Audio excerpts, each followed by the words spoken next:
Seja muito bem-vindo a mais uma live aqui no canal. Dessa vez vamos falar sobre a Vivara, uma empresa bastante interessante que poucas pessoas falam sobre ela, mas vocês vão ver que é uma empresa que vale a pena a gente dar uma pesquisada, uma avaliada, uma aprofundada nela. Eu não sei por que poucas pessoas falam sobre a empresa. É uma empresa bastante legal. Sim, praticamente todo mundo conhece a empresa mesmo, né? Como pelo menos consumidor, porque ela é muito presente em shoppings, é uma empresa muito grande aqui no Brasil, a Vivara que vende joias. E ela tá assim, uma empresa que ela é uma empresa de luxo, mas não é aquele luxo absoluto, né? Diferente de você comprar umas joias ali importadas, diferente daquele luxo com marcas de altíssimo renome, como Prada, Dior, Louis Vuitton. É uma empresa de luxo, de joias, né? Só que ela não é aquele luxo absurdo, sabe? Então, assim, você consegue comprar umas joias, presentear alguém, com presentes legais por volta de 200, 300 reais, que é algo relativamente acessível para boa parte da população. Mas não é nada que, sim, tem, lógico, joias que custam 1.000, 3.000, 5.000 reais. Só que tem muitas lojas que as peças de entrada custam 1.000, 2.000 reais. Não é o caso da Vivara. Ela tem algumas coisas mais em conta, principalmente pela marca Life, que ficou muito famosa por aquelas pulseiras, né? Que você compra pulseira, que é uns cento e poucos reais, tem uns pingentes que valem de 50 a 200 reais. Você vai colocando os pingentes na pulseira. Ela meio que segregou essa marca até, né? Virou uma marca própria, chama Life by Vivara. E ela tem vários pontos, tem lojas específicas só dessa Life, que não vende nada da Vivara, só dessa Life. Tem quiosques em shoppings. A gente vai ver aqui, aprofundar um pouquinho mais a empresa. Então ela consegue pegar desde essa marca de um luxo maior, né? Até uma coisa um pouco mais acessível. E também não é bijuteria, né? Não é aquelas brincos de 20, 30 reais, também não é nesse patamar. Então ela fica num luxo mediano, assim, vamos dizer. Que muita gente consegue comprar, mas também não é altamente luxuoso. E ela acabou encontrando esse mercado, esse segmento aí, e se encaixou muito bem. Tem outras empresas também fortes no Brasil desse segmento, mas a Vivara é a maior delas. Então a gente vai avaliar aqui a Vivara, e você às vezes pode estar percebendo já que o cenário mudou e tal. Essa live não é live, eu gravei, infelizmente não pude fazer ao vivo, mas eu vou estar aqui presente nos comentários, no chat, para poder responder as perguntas de vocês. Então podem mandar as perguntas mesmo, como vocês sempre mandam, só que eu vou responder pelo chat, tá? Não vou estar ao vivo conversando com vocês. Então vamos lá, que vamos fazer nossa live raiz aqui sobre a Vivara, para ver se vale a pena você investir na Viva 3. Aqui.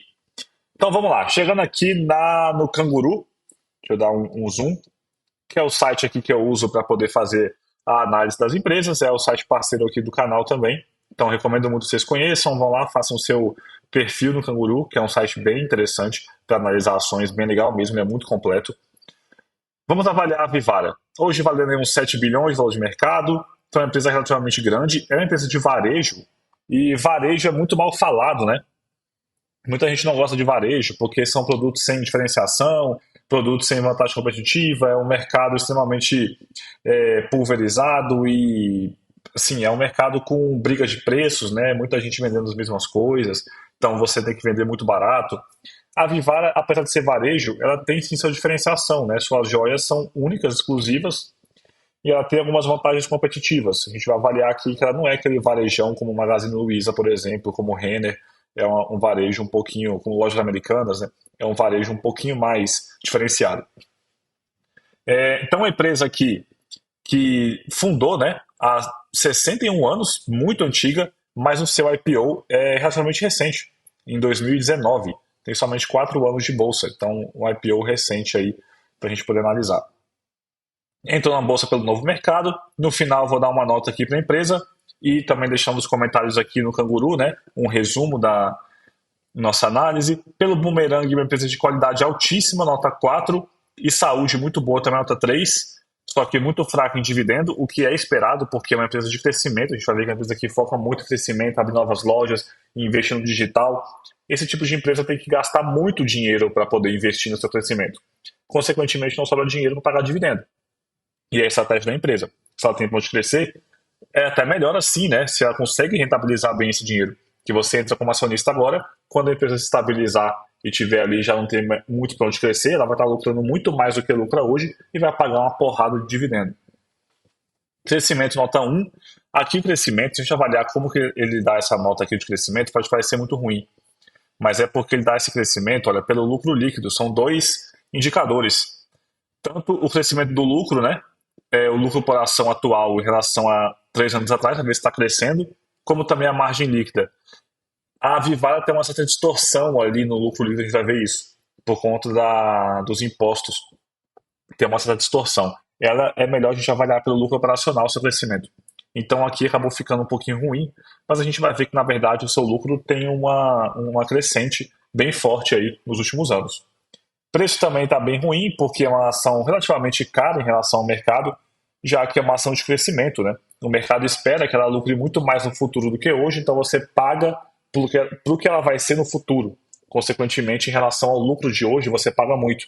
Mas todo mundo sabe que o lucro de hoje vai ser pequeno em relação ao lucro que se espera no futuro. Então, o preço, ação de crescimento é normal ter um preço acima da média. Composição acionária. Então, as ações que a gente investe são essas aqui, ó, do Outros, que é o Free Float. Mais da metade das ações da Vivara estão na bolsa, é um free float bem alto, o que é um ponto positivo. Sobre a Vivara, dona das marcas como Vivara, Life by Vivara, que a gente conversou aquela hora, né, que é uma empresa que... Deixa eu só tirar esse bichinho aqui, ocultar até a próxima visita. Life by Vivara é a empresa, é a marca, né, que é mais popular. Vivara Watches, eles fabricam relógios. Eles também vendem relógios de outras marcas. Você pode ir lá e comprar um relógio da Tag Heuer, mas também consegue comprar o relógio da própria Vivara, dentro da loja da Vivara. Vivara Fragrances, então deve ser de perfume, né? Acessórios, para Vivara é a maior rede de joalherias da América Latina, então ela é muito grande, não só no Brasil, né? Ela é grande em relação à América Latina como um todo. Ela é bem forte, quase todo mundo conhece a Vivara, né? Eu acredito que boa parte das pessoas que vão assistir isso aqui conhecem a empresa. Tanto que ela está aqui, olha, mais de 5 milhões de clientes cadastrados no Brasil e comercializa mais de 3,6 milhões de peças por ano. 5 milhões é coisa pra caramba para uma empresa de luxo, de joias, né? A empresa produz 90% dos produtos que vende. Isso é um diferencial competitivo muito grande, tá? Ela produzir o que ela vende. Porque essa verticalização permite que ela tenha uma margem mais alta. Porque imagina se ela fosse somente uma revendedora. Como o exemplo que eu dei do relógio Tag Heuer. Para quem não sabe, é uma marca de relógios aí que é bem... Quem assiste, sei lá, tênis, por exemplo, já viu as propagandas deles. Fórmula 1 também, foi só um exemplo, mas também tem lá Hugo Boss e tal, várias empresas que vendem seus produtos lá dentro. Isso aqui não é a Vivara que não fabrica, né? Ela não fabrica esse relógio, ela só revende. Ou seja, ela compra o relógio, ela paga por esse relógio, né? E depois revende. Só que existe a margem de lucro da Tag Heuer, da empresa que fabricou o relógio. Então, a margem que a Vivara fica é somente a diferença do que ela consegue pagar para o que ela consegue vender. Geralmente a diferença é pequena, a margem ali vai ser baixa. Agora, quando ela fabrica o relógio, não tem aquela empresa por trás lucrando. É ela mesma que está fabricando. Então a sua margem fica mais alta. Vamos dizer, por exemplo, um exemplo mais prático. Vamos dizer que custa R$ 1.000 fabricar o relógio. Aí a Tag Heuer vende lá para a Vivara por 1.200 e a Vivara vende na sua loja por 1.400. Então você paga 1.400, mas a Vivara fica somente com R$ 200. Agora, vamos dizer que o mesmo relógio é feito pela Vivara, custa R$ 1.000 para ser produzido e ela vende por 1.400. Ou seja, fica R$ 400 na loja, na empresa. Ou ela pode vender por 1.200, ficar só com 200, mas vender por um produto mais barato, mais competitivo, de qualidade igual aos de 1.400 e, consequentemente, vender mais em volume. Aí depende da estratégia da empresa. Quer vender mais barato, mas vender mais, ou quer vender com a margem mais alta, vendendo o mesmo tanto que venderia antes. Mas ela tem essa possibilidade. Então, produzir o produto que vende é uma vantagem competitiva. Dessa forma, pode alterar o mix da composição de suas joias, que isso também é bem legal, mais ou menos prata ou ouro, por exemplo, adequando-se à realidade macroeconômica. O preço do ouro e da prata está sempre variando no mercado. Isso todo dia está tendo variação desse preço. É um mercado também paralelo de uma commodity. E não é a Vivara que dá preço para o ouro. O ouro pode disparar de preço. Ele pode fechar um ano 20% mais caro, por exemplo. É normal, pode muito bem acontecer. O que ela pode fazer? Se ela que fabrica, ela pode pensar assim, então vamos fabricar peças com um pouco menos de ouro, já que o ouro está muito caro, para a gente não ter que subir muito o valor das nossas peças. Vamos colocar um pouco mais de prata. O oposto pode acontecer também. Então ela pode ir mudando isso de acordo com o valor o preço, né, dos metais no mercado. E isso ela só pode fazer porque ela fabrica as peças que vende. Descreve possuir produtos na faixa de preço que pode variar de 150 a mais de 120 mil. Então, 120 mil reais é dinheiro pra caramba aí nas suas peças, né? 120 mil deve ser uma coisa ou outra bastante específica. Quem já foi na loja da Vivara sabe que é de 150 lá, umas peças mais simples, até. Bota aí um preço médio de uns 300, 400 reais. Né? Depende muito se você for comprar também. Número um, varejista de joias e relógios na América Latina, 300 pontos de venda, 25 estados, né, a sua presença. Membro da iniciativa de garantia de mineração responsável, então coisa ESG aqui. A parte aqui também de como que é a sua, o free float mesmo, 42%, ó. Sua composição acionária, como é que é. Fatores de risco. Isso aqui é importante avaliar para a gente também tomar uma decisão de investimento. Deixa eu ver se a gravação tá tudo certo aqui. Tá tudo ok. Como tá gravado é diferente, né? O iOS atualizou hoje. O iOS é o macOS. Atualizou hoje, ficou tudo diferente. Mas é isso aí, tudo certinho por aqui. Fatores de risco da companhia. Disponibilidade de preços das matérias-primas, como ouro, prata e ródio. São 80% do custo dos produtos. Então ela tem que conseguir comprar, né, esses metais e também tem que ter a manipulação ali de acordo com o preço desses metais, que não é ela que define, né, o preço no mercado global. Dificuldades na execução do plano de expansão, inauguração de novas lojas. Então, toda empresa de crescimento que depende de lojas, né, que ela vai abrindo novas lojas, pode ter dificuldades e problemas em conseguir construir novas lojas. E se ela não conseguir manter aquele guidance dela, ela vai ter um crescimento menor do que o esperado. Problemas de continuidade dos pontos alugados ou multas se optar por fechar lojas. Então, isso aqui é um ponto também a se observar. Isso aqui, ela tem muitas lojas em shopping, né? Muitas lojas em shopping. Dependência de terceiros para a produção de parte dos seus produtos, 30%. Então, são produtos que ela também compra, que ela revende. Possíveis dificuldades de integração das lojas físicas e virtuais. Isso aqui eu já nem vejo que é tão problemático assim, porque a Vivara é uma empresa que ela é mais focada em lojas físicas do que virtual. Ela tem uma loja virtual. A gente consegue entrar no site da Vivara aqui, ó. Vivara. Ela tem a loja virtual onde você consegue comprar algumas coisas. Concordar, tal. Que tanto de pop-up é esse aqui? Concordar. Não, vou botar CEP não. Só que a maior parte das coisas que ela vende aqui, eu até falar que a maior parte das coisas são coisas baratas. Aí tem uma aliança aqui de 8 mil reais. Mas boa parte do que ela vende são coisas mais baratas aqui no site. Então é essas coisinhas aqui, olha, mais simplesinhas, é, coisinhas também da linha Life, porque esse tipo de coisa é mais tranquilo, né? De você vender por aqui. Agora, alguém que vai comprar uma aliança de 8 mil reais, a pessoa vai preferir ir na loja, né? Do que ir. Tem uma loja, tem um site só da Life aqui, ó. Porque tem uma experiência por trás, né? Não é só. Essas coisas baratinhas aqui, é tranquilo de comprar por aqui. Agora, você comprar mesmo. Deixa eu voltar aqui. Coisas caras, tem uma experiência por trás. Vai ser bem tratado na loja, a loja é super bonita, quem já foi na loja Vivara já viu. Ela é super bem aconchegante, a pessoa vai lá, serve um café, uma água, mostra para você o produto, você vai escolhendo as joias lá dentro. Existe uma experiência por trás.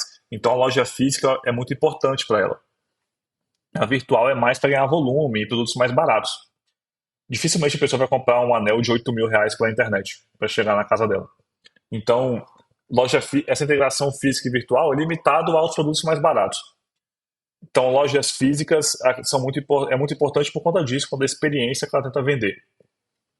Então, essa integração loja física e virtual não é tão problemático, já que ela não é tão dependente assim do virtual. Apesar de também ser importante ter o virtual. Fatores de risco do mercado. Custo dos metais e pedras preciosas em dólar.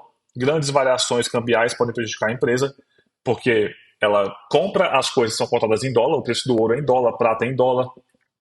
As mercadorias que ela revende, como os relógios importados, são cotados em dólar. Se o dólar sobe, o produto fica mais caro e ela vende tudo em reais, porque ela vende majoritariamente no Brasil. Eu acho que ela não vende no exterior, não. Ela vende tudo, se não me engano, é tudo no Brasil mesmo. Então você pode ter um custo em dólar e a receita em reais. Então esse problema pode ser grande no caso de estourar aí o preço do dólar ou estourar o preço do ouro, essas coisas. Perdas de benefícios fiscais, sobretudo aqueles relacionados à Zona Franca de Manaus. Isso aqui É uma das razões que eu falei que o lucro líquido da empresa ficou um pouco distorcido.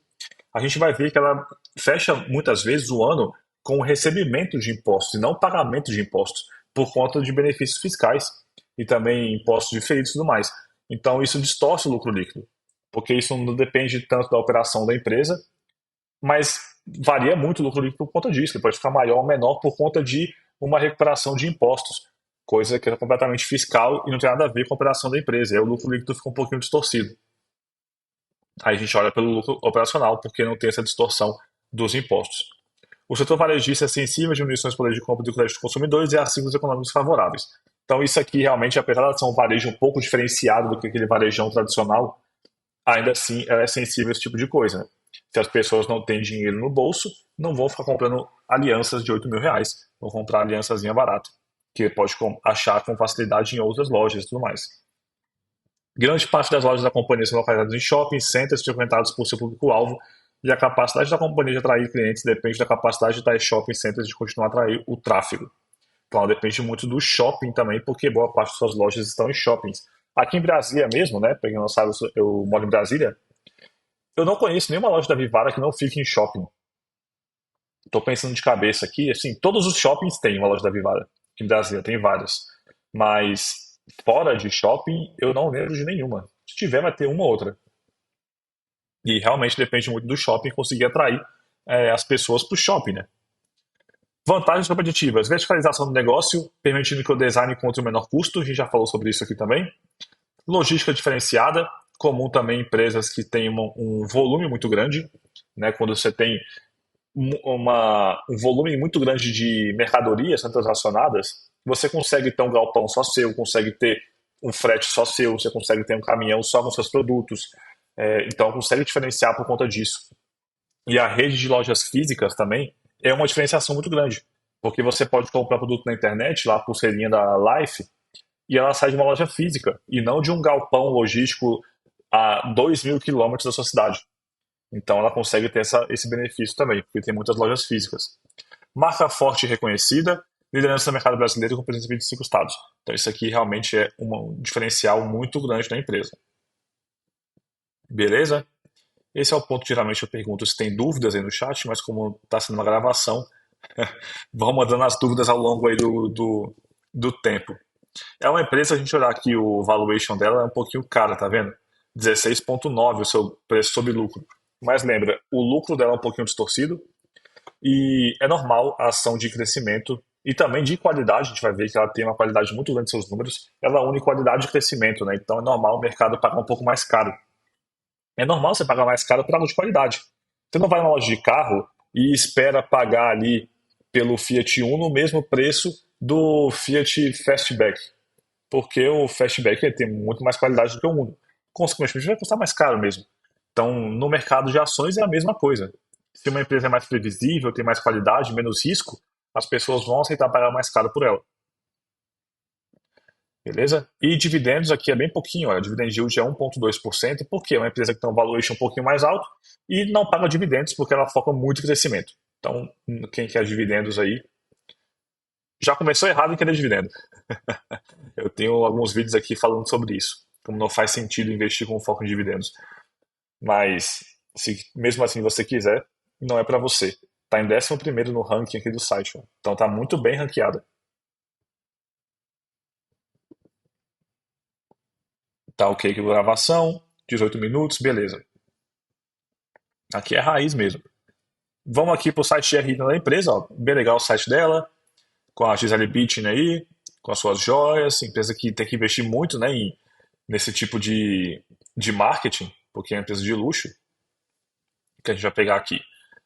Informações financeiras, central de resultados, vamos ver o último resultado da empresa, depois de abrir a planilha de gerenciamento automático com análise 80/20. Apresentação da videoconferência. Vamos puxar da videoconferência mesmo. Geralmente é um pouquinho mais visual. Tela cheia. Aí. Destaques financeiros. 702 milhões de receita bruta, 19% a mais que o segundo TRI de 2022. Então, bem alto. Mais 10% do SSS. SSS, para quem não sabe, é Same Store Sales. 10% de same-store sales, aumento é muito grande esse crescimento. E isso é um ponto muito positivo, tá? Para varejo mesmo, o SSS é um indicador super importante de acompanhar. Mais 10% é um valor muito bom, principalmente para a empresa que está focando muito em abrir novas lojas. Então tem muita empresa de varejo de crescimento muito acelerado que sofre um pouco com isso. Quem lembra da análise da Pets que eu fiz aqui? A Pets é uma empresa que tem um crescimento ainda mais acelerado do que a Vivara, que abre muito mais loja. Só que ela teve redução do same-store sales. A gente viu isso na análise da Pets. Ela abre mão de muita qualidade da entrega e de rentabilizar lojas antigas, focando exclusivamente em abrir novas lojas. Então o same-store sales caiu e isso foi muito ruim. Não é à toa que a ação veio sofrendo muito, diferente da Vivara. Deixa eu olhar aqui a Vivara, as ações dela. RI não, eu quero ver as ações. Deixa eu botar aqui os últimos 5 anos. Tá vendo como é uma ação que não subiu tanto, mas também não caiu, sabe? Ela ficou bem estabilizada, o que é um ponto, já é muito para uma empresa de varejo, porque o varejo como um todo no Brasil vem sofrendo. Pode olhar a Magazine Luiza, Renner, pode olhar a Riachuelo, pode olhar a Pets, todas essas ações despencaram nos últimos anos. Nos últimos 2 anos especificamente caíram muito. A Vivara não, ela se manteve estável, então foi um resultado muito bom para a empresa de varejo das suas ações. A gente olhar aqui as outras, MG e LU3. Olha só, a derrocada de 20, R$ 23 a ação para 2 hoje. Ela caiu aqui de 2021 para cá 90%. Tudo bem que aqui foi muito extremo, mas pega outra empresa de qualidade também, como a Renner, que é uma empresa que continua lucrativa e tudo mais. Hoje está caindo 4%.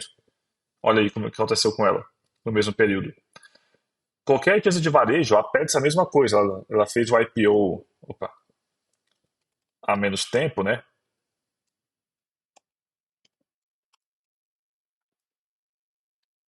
Cara, o que que eu fiz aqui que tá bugando o meu teclado? Será que é a internet? Vamos recarregar a internet aqui.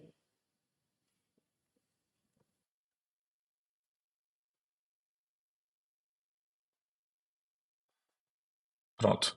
Hoje, menos 3%. Olha lá também como é uma queda gigantesca. Então, a Vivara, de um segmento não tão diferente, ter conseguido manter um bom resultado nesses últimos anos, assim, não bom, mas não caiu, não despencou, é um resultado excelente para isso, tá? Então, é uma empresa que vem entregando um bom resultado nos últimos anos para o varejo. Então, 10% de same-store sales. 104 milhões de vendas digitais.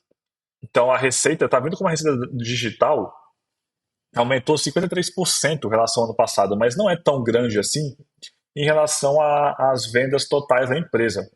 Para você ver como que ela depende muito de loja física ainda por conta da característica do seu negócio. 81% de omnicanalidade, então é a integração do digital e do físico.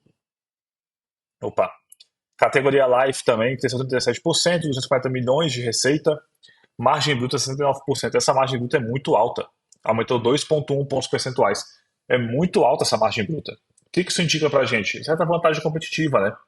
Porque pensa o seguinte, para você fabricar esse anel aqui, tem um certo custo, né? Esse custo vai entrar o quê? No CPV, que é custo de produto vendido, ou CMV, que é custo de mercadoria vendida. É o quanto que custa para fabricar, para construir esse anel. Toda a sua mão de obra, os trabalhadores, o custo da fábrica, tudo vai estar incluso ali. É o custo daquele anel desde uma ideia até ele existir fisicamente, quanto que custou para aquilo lá existir. O que sobra entre o quanto que você vende, tira esses custos todos, o que sobra é o seu lucro bruto. A margem bruta nada mais que é o percentual disso que foi perdido até então. O percentual que sobrou, né? Quanto que sobrou. Arredondando aqui para 70% de margem bruta, né? Vamos arredondar só para facilitar os custos, a conta. Vamos dizer que custe R$ 1.000 um anel. Ou seja, custou R$ 300 para fazer um anel, que ela vende por 1.000. Tá? Ali até esse custo do anel existir. A margem bruta, 70% diz isso. O que isso mostra pra gente? Se ela, por exemplo, não consegue ter um custo tão baixo para construir, ela vai ter um custo mais alto, muitas vezes 300, pode ser R$ 400, e a margem bruta cai para 60%. que isso pode fazer o custo aumentar, né? Qual que é o que pode causar esse custo aumentar? Ou menos vantagem competitiva com fornecedores, o fornecedor não faz condições tão boas para ela para poder vender os seus produtos, sua matéria-prima. Logística, muitas vezes, muito ruim. Tem que contratar outras empresas, a logística não é própria, então ela tem que contratar outras empresas para poder fazer a logística. Isso também pode aumentar o custo de produção desse material. E outra coisa, ou é mais caro para produzir, ou é mais barato para vender. Se ela não tem tanta vantagem competitiva, ela não consegue vender um anel por R$ 1.000. Ela tem que vender por menos, por 900, 800, e às vezes o custo para produzir é o mesmo. Então, se custa R$ 300 para fazer e você só consegue vender o anel por R$ 700, vai sobrar só 400 daqueles 700. A margem vai ser muito menor, vai ser uns 60% mais ou menos nesse caso. Então, margem bruta mostra para a gente que ela tem um poder de especificação bom do seu produto e também tem um poder de negociação e produção mais baixo do que a média. Sobra mais dinheiro para a empresa. Isso é resultado de vantagem competitiva. E a margem bruta de 69% é muito alta. Tá? É muito alta mesmo. Você pode procurar outras empresas aí e você vai ver que a margem é muito mais baixa. Por exemplo, se não me engano, a Renner, que também é de varejo, tudo bem que ela é completamente diferente, né, de roupa, a margem bruta dela é de uns 30%, mais ou menos. Ela não fabrica tanto as suas roupas, ela compra as roupas e revende. Mas, diferente daqui, né? Mas também é uma vantagem competitiva da Vivara. Ela fabrica, sai mais barato para ela fazer do que ela comprar e revender. Então a margem bruta é muito alta. Margem EBITDA ajustada, então 23%, muito do seu lucro vai embora na despesa mais administrativa, né? Que as lojas são caras, são mais chiques, às vezes as vendedoras também recebem um salário mais alto, são pessoas mais experientes. Tudo isso aumenta aquele custo ali para criar aquela experiência. Você vai lá, a pessoa te serve um café, uma água, é tudo muito bem organizado, bonito, limpo, é tudo bem assim, sabe? Para dar um diferencial muito grande. A despesa disso tudo vai entrar aqui na despesa administrativa da empresa. Então a margem EBITDA já cai bastante. E 14 novas lojas nesse trimestre, totalizando 84 lojas. Acho que não estou conseguindo ver, né, esse finalzinho aqui. Mas são 14 novas lojas, 84 lojas Life e 252 lojas Vivara no total no Brasil. A sua expansão estão presente em vários estados, né? Aqui no DF mesmo, há 14 lojas Vivara. Eu acho que todas são em shopping, não lembro de nenhuma fora. Então, bastante loja por aí. Em relação a 2022, aqui, lojas Vivara abriram 9, lojas Life 12, quiosque 0, 2023, 357 lojas. Bastante loja aí. E olha como vem crescendo. 2021 tinha 288, ela tem quase 100, tem o quê? Umas 70 lojas a mais do que tinha naquela época, em 2021. É muito. Os 357 é um quinto das lojas. Lojas Vivara, receita bruta, 480 milhões, também crescimento. Lojas Life, muito mais crescimento, né? 143% de receita bruta. Tudo bem, tiveram novas lojas da Life também, né? Novas lojas aumentam a receita também, que são uma loja que não existia antes, agora existe, também está vendendo.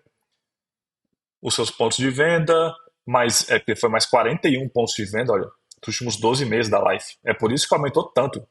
Ela dobrou as lojas, basicamente. Ela tinha antes, então, 43 lojas. Aumentou 41, ela quase dobrou, mas a receita mais que dobrou. Né? Isso mostra que o same-store sales subiu muito. Olha aqui embaixo, ó, 37% de crescimento do same-store sales. Eu não sei se vocês conseguem ver, mas acho que não, né? Mas 37% do same-store sales aqui da loja Life. Então, muito, muito bom mesmo. Já da Vivara cresceu bem pouco, 1,5%. Mas tá ok, tá crescendo. Digital, 104 milhões de receita bruta. Tá vendo como é bem pouco em relação aqui, ó, a loja Vivara 480, loja Life também tá quase batendo 99 milhões. O digital não é tão forte assim, esse teve um crescimento muito grande, 53%, né?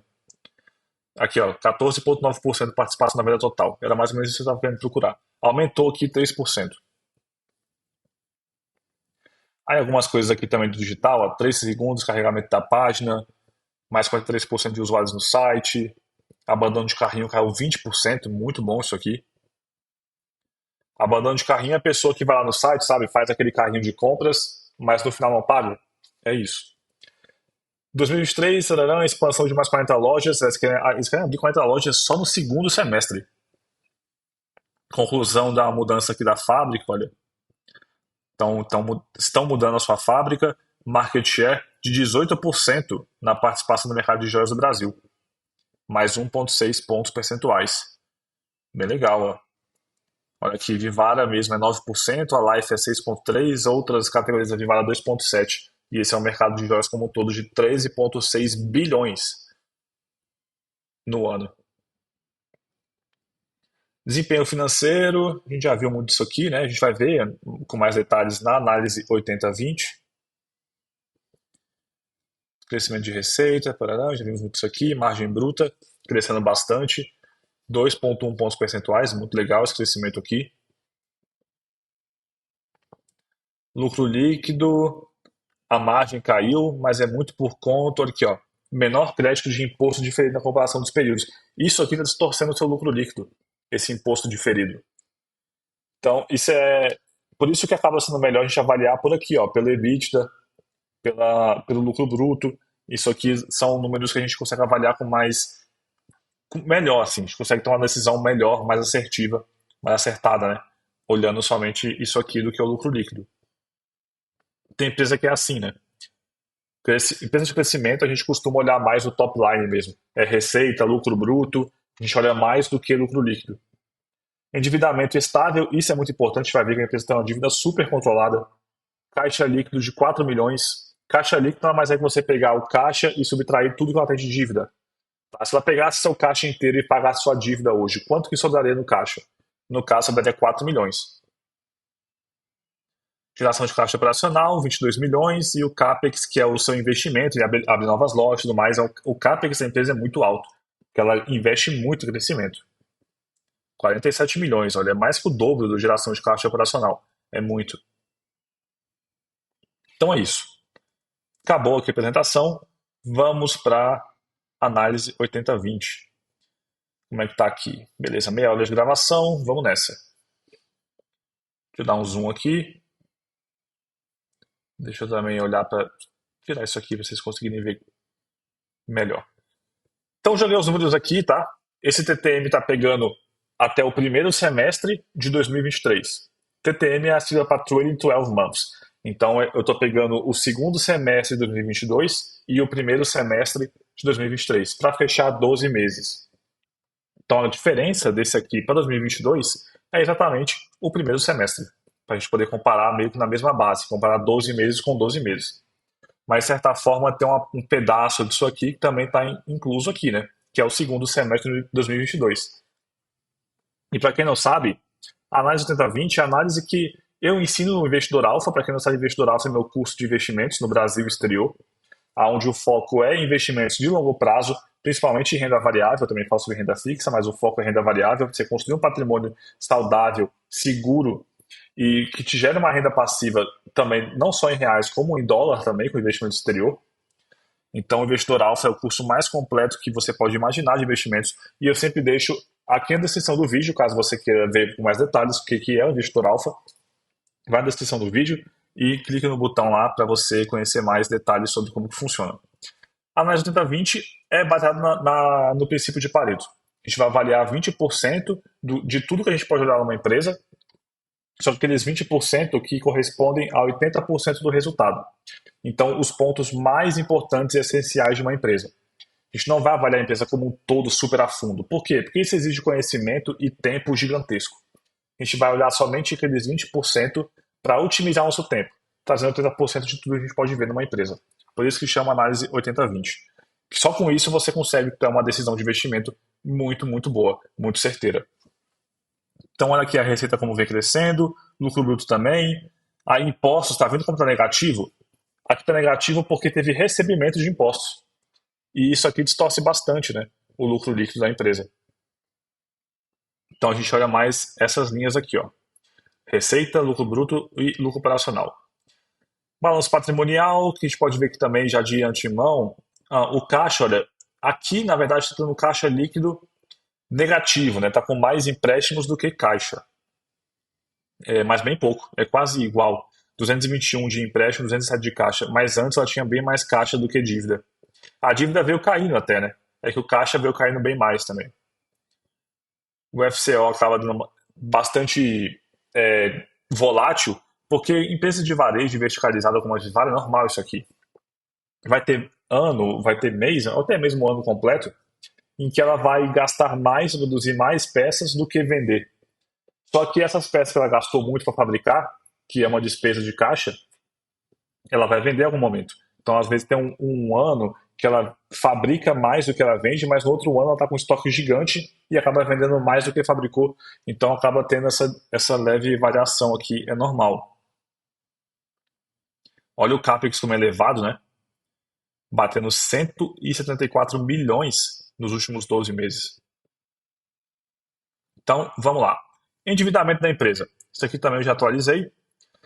Endividamento, você pode ver tudo verde, né? O endividamento da empresa é perfeito, é excelente. Liquidez corrente 2,8, acima de 1 já é verde, então está muito bom isso aqui. Ela tem de ativo circulante, olha, mais que o dobro de passivo circulante. Então ela está muito tranquila em poder honrar suas obrigações de curto prazo. Dívida bruta sobre patrimônio líquido, né? Dá para ver que a dívida é muito pequena em relação ao tamanho da empresa. Ela tem 220 milhões hoje de empréstimo, mas é patrimônio líquido de 1,8 bilhões. Então tá uma dívida muito tranquila em relação ao tamanho da empresa. Dívida líquida sobre EBITDA, zero. Era negativo antes. Até 3, isso aqui é bom. Tá zerado. Então tá excelente. Dívida bruta sobre ativos, né? Mostra que a empresa ela depende menos de capital de terceiros para poder investir no seu crescimento. Ela é uma empresa de crescimento que usa muita pouca dívida para poder crescer. Ela usa o que ela gera de lucro da sua operação para poder investir no seu crescimento. É um crescimento super saudável e sustentável.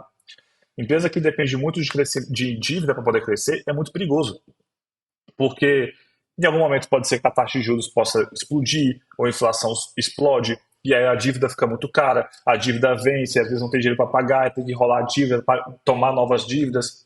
É muito perigoso por conta disso. Né? Empresa, como o Peter Lynch costuma dizer, empresa sem dívida não quebra. Então, se ela depende de pouco endividamento para crescer, isso é muito saudável. Cobertura de juros também está bem tranquilo, né? Bem acima de 5. Ela tem uma dívida cara, que a gente vai avaliar isso aqui, a dívida dela é cara. Ela deve ter muita dívida atrelada ao CDI, a Selic, que está no patamar bem alto hoje. Mas como ela tem muita pouca dívida, o que ela paga de juros não é tão alto assim. Olha aqui, despesa com juros, 29 milhões nos últimos 12 meses. Em relação ao quanto que ela lucra, os 300 milhões, é um valor relativamente alto. Em relação ao seu lucro operacional, um valor relativamente alto. Não é tão alto. Tanto que o indicador está verdinho, está legal, está tranquilo. Mas é porque ela tem muita pouca dívida. Né? Esse valor podia ser menor se não fosse isso. Mas está ok, porque a dívida não é tão barata, mas como tem muita pouca dívida, ela também não gasta tanto com os juros de dívida. Só que ele veio piorando porque a dívida foi ficando mais cara. Provavelmente porque, igual eu falei, a dívida deve ser na Selic ou CDI. Você consegue achar isso no ITR, na DFP, mas aí já é puxando aquela análise, né? Está aqui na 80-20. Você pode puxar 80% mais de uma análise completa de uma ação. Mas somente com isso você já consegue meio que saber o quanto custa aquela dívida. Quer olhar no indexador? Você pode olhar. Só que você vai muito mais a fundo e não vai ter tanto benefício em relação a todo o esforço que você vai ter. Somente quando você enxerga aqui já é o bastante. As margens, então, a margem bruta é bem alta, como a gente já viu, e vem crescendo, né? Diminuiu um pouquinho em relação ao ano passado, 0,1% só até então. Só que, assim, a gente tem que avaliar o porquê. Pode ser que o ouro possa ter subido de preço, o dólar às vezes pode ter subido ou caído. Tudo isso influencia bastante aqui na margem bruta da empresa. O operacional veio crescendo, aqui linearmente, né, 20,1% para 20,4% e 21%, o que é muito bom. Mostra que a empresa está conseguindo diluir custos fixos, então ela está conseguindo lucrar mais. Né? Então isso mostra para a gente o quê? Um aumento de receita vai incrementar um aumento de lucro maior do que esse aumento de receita. Isso é alavancagem operacional. E a margem líquida veio caindo, mas a gente lembra que o lucro líquido ficou um pouquinho distorcido aqui por conta dos impostos diferidos. Rentabilidade, indicadores muito bons também. ROI, ROA, ROIC, muito elevados desde sempre, apesar de terem caído um pouquinho aqui nos últimos anos, mas elevados sempre. Geração de valor da empresa, olha aqui o custo da dívida. Os juros da dívida de 13,1%. Era 13,8%. Olha como explodiu, era 4,8% em 2021. Por isso que eu acho que deve ser CDI e Selic, porque ao longo de 2022 e 2023 quase que inteiro, a Selic esteve por volta de 13,7%. acima de 13%, né, essa Selic esteve. E bem próximo do que a gente calculou de juros da dívida. Então deve ser muito indexado nesses indicadores, por isso que a dívida ficou relativamente cara. Mas a gente está com a esperança aí de que a dívida os juros vão começar a cair, a Selic vai começar a cair e essa dívida deve começar a ficar um pouco mais barata. De qualquer forma, o WACC não ficou tão barato assim, mas também não é tão alto porque ela usa muito pouco capital de terceiros, ela usa muita pouca dívida para poder se financiar.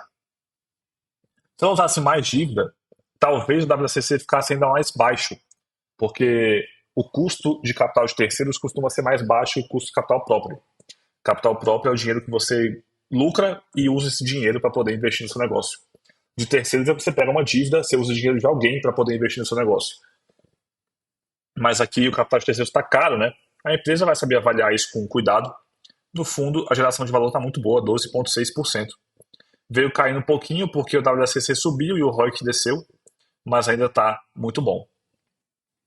Crescimento, então payout em relação ao lucro é bem baixo, olha, 14%, 19%, 23%.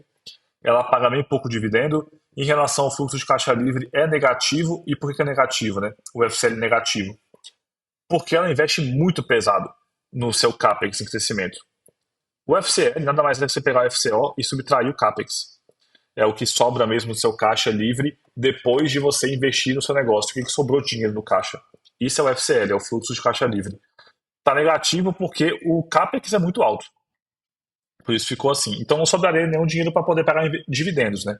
Mas ela paga um pouquinho de dividendos. A gente pode ver, olha, ela pagou 36 milhões de dividendos nos últimos 12 meses. Eu, particularmente, preferia que não pagasse nada. Pagasse zero. Se quer crescer mesmo, então cresce para valer. Só que tem investidor sardinha aí que adora dividendo e aí elas acaba pagando um pouquinho. É normal a empresa no Brasil pagar um pouco. No exterior, que é muito mais incomum, né? Lá tem muito menos empresa que paga dividendos do que no Brasil. Então a gente pode ver aqui o CAPEX sobre depreciação e amortização, bem acima de 1 também, que mostra que a empresa investe bastante em crescimento. A taxa de crescimento esperada da empresa é 16%, é uma taxa de crescimento esperada muito boa também, bem alta. E aqui o CAGR também da receita e do lucro operacional, tá vendo como a receita cresceu 10, o lucro operacional cresceu 12? É aquela alavancagem operacional que eu falei. Aumenta um pouquinho a receita, o lucro aumenta ainda mais. O lucro líquido ficou um pouquinho distorcido, por isso ficou assim. Então, até aqui, números muito bons da empresa. Vamos agora para vantagens competitivas. Aqui, esse número aqui pode esquecer, tá? Porque esse aqui é da última empresa que eu fiz. A gente vai fazer tudo do zero agora, aqui ao vivo. Existem muitos concorrentes? Até que existe, a gente viu na apresentação da empresa que ela é líder do mercado, mas tem somente 18% do mercado. Então tem muita concorrência. Não é tanto assim, porque o mercado de luxo vai ter muita concorrência para bijuteria. Aquelas moranas da vida que vende as bijuteriazinhas lá de no máximo R$ 100. Então não tem tanto concorrente diretamente da empresa assim. Ela é líder de mercado, mas vamos botar 8 porque também não é um mercado que ela tem tanto domínio.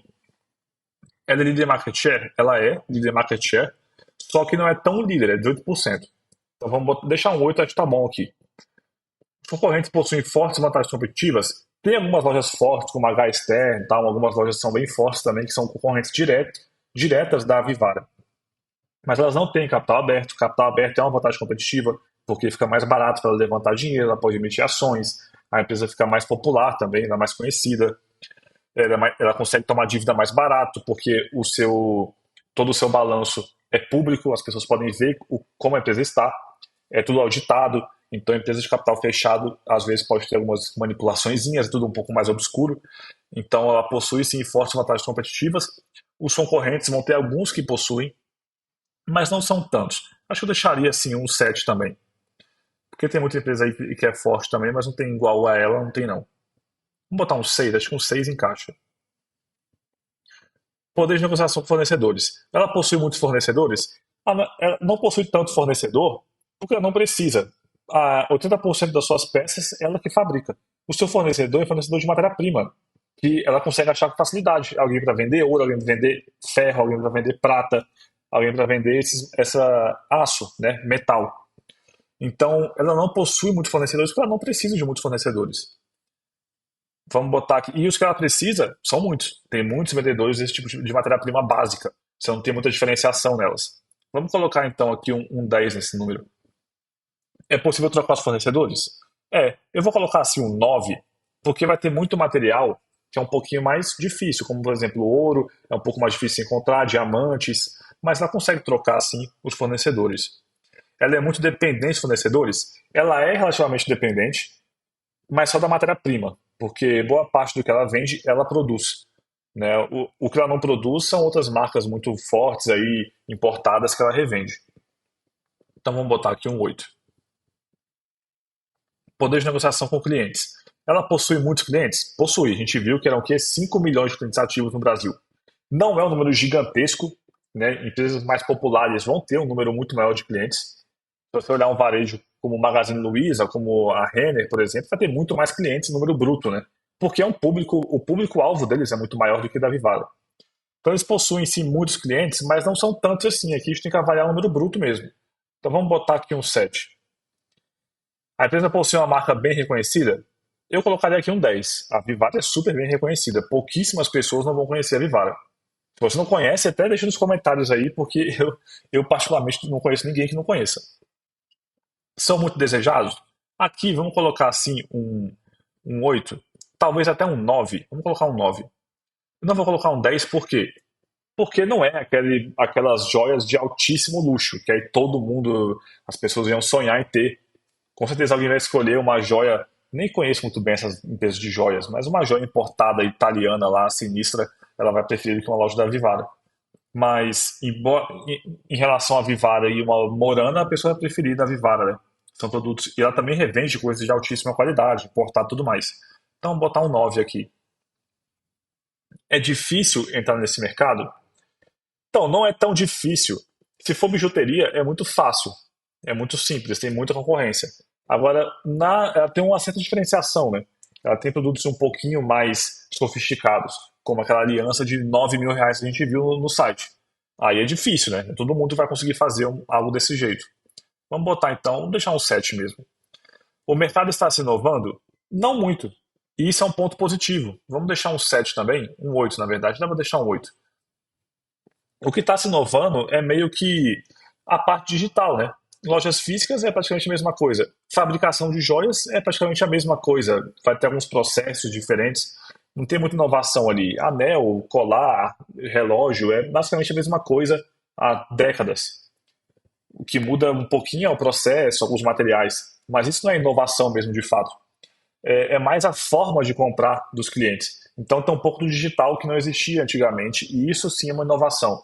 E também um pouco do perfil que a gente vai mudando, né? Algumas preferências vão mudando. Eu colocaria até um 9 aqui. A inovação é muito pouca. Existem patentes ou direitos? Não existem, né? Assim, pode existir o processo de fabricação de algumas joias, mas não tem muita patente ou direito. Tem assim, um direito de marca, muitas vezes ela tem ela pode fazer parcerias, como a Life já fez parcerias com a Disney, por exemplo, e vendia pingentes do Mickey e tudo mais. E aí a concorrente não pode fazer isso, né? Porque quem comprou os direitos ali de parceria mesmo com a Disney foi a Vivara, não foi a H Stern, por exemplo. Então esse é um diferencial que ela pode ter. Vamos deixar um 8 aqui mesmo, acho que está de bom tamanho. Agora o último, ameaça dos substitutos. O mercado exige inovação? É isso, ele não exige. A maior parte do mercado é mesmo de lojas físicas. A inovação existe nas lojas digitais, mas é pouco representativo para a empresa como um todo. Então vamos deixar aqui um 9. Produto e serviço é de necessidade básica? Não é de necessidade básica, né? É um luxo. É um puro luxo. As pessoas não precisam mesmo de colares e anéis e brincos da Vivara especificamente também. Tem muita, principalmente mulher, né? Dá muito valor a esse tipo de joia, acessório. Mas ela pode também comprar uma mais barata, se da Vivara não cabe no orçamento dela. Então aqui eu vou colocar como um 6. É de alta qualidade? Não é a qualidade mais top do mundo, mas é. Vamos deixar um 8, acho que tá bom. Vantagens competitivas da Vivara, então, foi em 8,0. Muito bom, né? Principalmente por ser uma empresa de varejo. Eu acho muito difícil a gente achar um varejo no Brasil que tenha esse número aqui tão bom, de 8. Se você conseguir pensar em alguma empresa aí, deixa nos comentários, pode até avaliar mais para frente. Mas vantagem competitiva 8 para a Vivara, para uma empresa de varejo, foi um valor muito, muito bom. Então, resumindo, Ela tem boas vantagens competitivas, bem fortes até, acho que ficou até um número maior do que imaginava que ficaria. Bons números também, ótimo endividamento, ótima margem, a margem está melhorando, rentabilidade também boa, principalmente por ser varejo, boa geração de valor, a tendência é juros da dívida caírem daqui para frente, um pouquinho aqui, né, que assim, paga dividendos que não são tão sustentáveis, a gente podia segurar um pouco mais, mas depende muito do estatuto da empresa e para agradar a sardinhada dos brasileiros, que a maior parte está investindo só com olho de dividendo. Mas é uma empresa bem legal, bem interessante. Vamos pegar aqui então, dar uma nota para a empresa. E aí, para a Vivara, o que a gente dá? Eu, particularmente, eu acho que encaixa aqui, eu acho que encaixaria um 5. Uma empresa bem legal mesmo. Ela está com uma ótima geração de valor para os acionistas, desde já. É uma empresa de crescimento, que investe muito em crescimento e já está entregando muito valor para os acionistas, o que é algo muito bom. Isso em um setor que não é um dos melhores, né, que é o varejo, mas ela tem uma diferenciação muito boa nesse setor. Vamos colocar aqui para discussões, criar um tópico. O pessoal já fez aqui, olha. Forte expansão, onde está escrito aqui? Ah, mas 2022. Forte expansão, continua cobertura de recorde de novas lojas. Tarará. Legal. Vamos voltar. Vamos criar um tópico aqui. Resumo. Resultados 2T23, que é o último resultado que saiu. Ótima. Opa. Que bug é esse aqui? Ótima geração de valor nos últimos anos. E a empresa continua entregando. Vamos botar aqui endividamento muito bem controlado, mostrando resiliência e um crescimento sustentável. Tá errado sustentável. Cara, que bug é esse que está acontecendo aqui? Sustentável. O que mais posso colocar aqui? Semi-store sales com forte crescimento,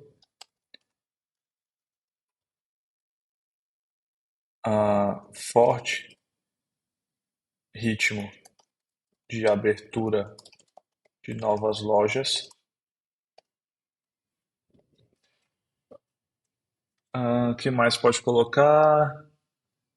Digital aumentando sua relevância. Opa. Na receita.